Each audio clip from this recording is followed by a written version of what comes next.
I trade spot and futures on BYDFi, and if you want to set up an account now, send me a message once you've created your account with your username and UID on Telegram, and I'll put you into a randomly selected prize draw.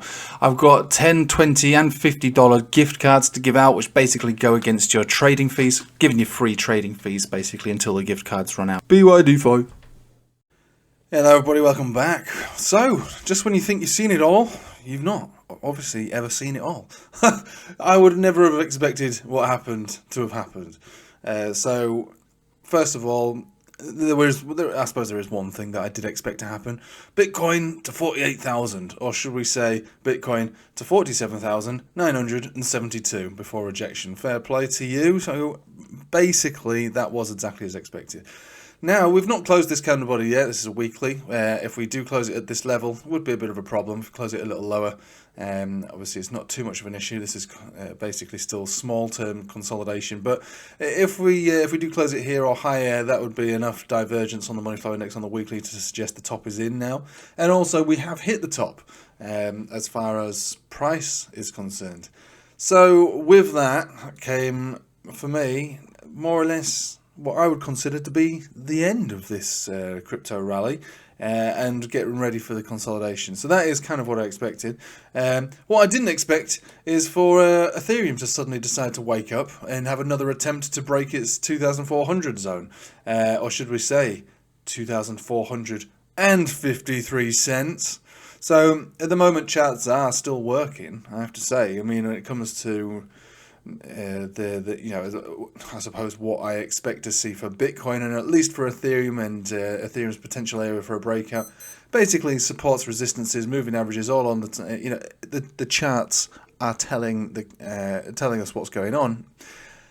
But as we all are aware, Bitcoin ETF was approved. No, it's not. Okay, so basically all of that mess that happened last night effectively caused the price action to meet the criteria for the pullback. But with that said, though, what's going to happen from here? It was a non-event. As far as the chart is concerned, it more or less hit resistance. It bounced from a support. We're moving back down to support, and actually there's plenty of support below us.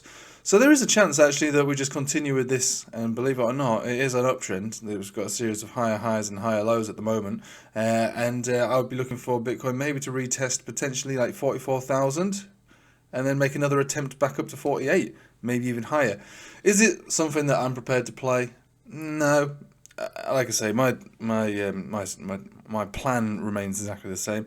Basically, this was, as far as I'm concerned, like a major target for Bitcoin and everybody else involved.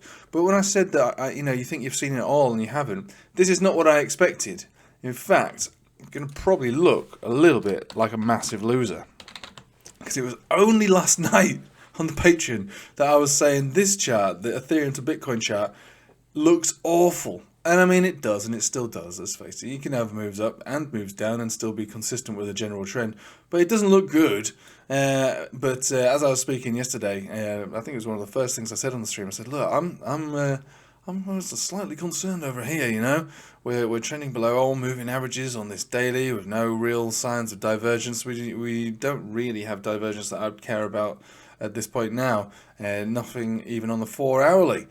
We've come up to do a death cross retest on this 4-hourly, which is fine. And if for whatever reason we do break this area, so 0.526 sats, then yeah, we might be looking for an uptrend to continue. But I would not have expected this reaction, to be honest. But we've got it.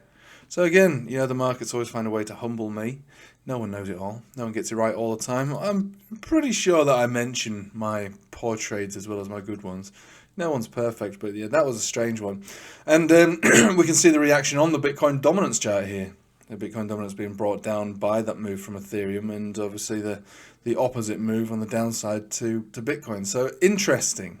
Very, very interesting. What does it mean? I don't know. It's a bit early to say, to be honest with you, but it's definitely something to watch and accept, because as you all know, I'm pretty much out of most of my positions. I did a little scalp the other day on that bounce. If Bitcoin and Ethereum still continue to behave in this way, it might end up being a bit more of an appetizing market. Again, there might be an extra portion of alt season or altcoin gains, maybe even continue. Might even be a rotation, but on the normal ways that I would tend to apply that kind of logic, I don't see any reason for that. But you can't deny what has actually happened, which is that Bitcoin down, Ethereum up. Obviously, most other altcoins are down.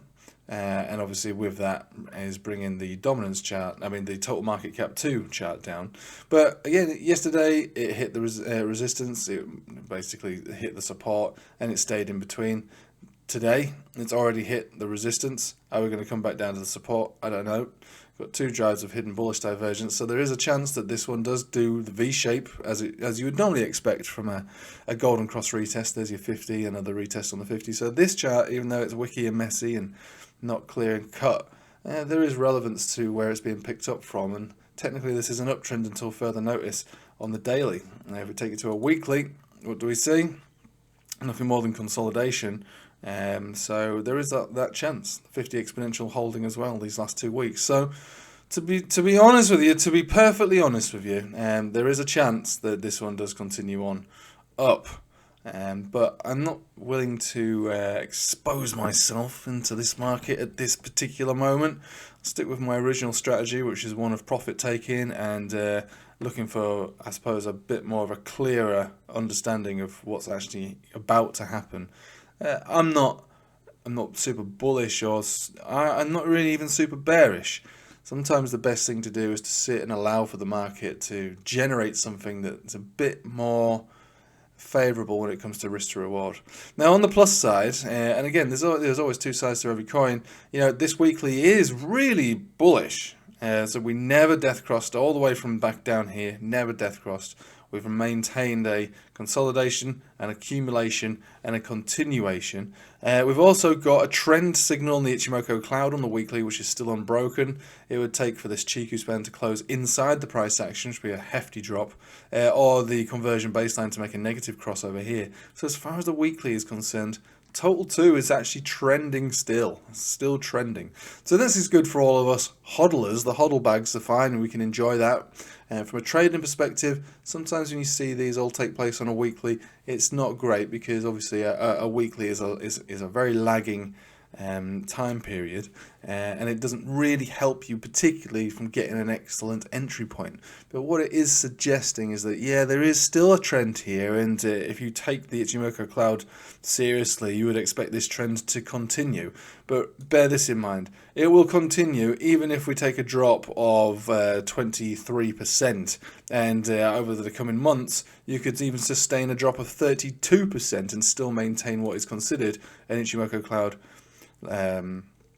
trend. So just bear that in mind. That's a big drop on the total market cap.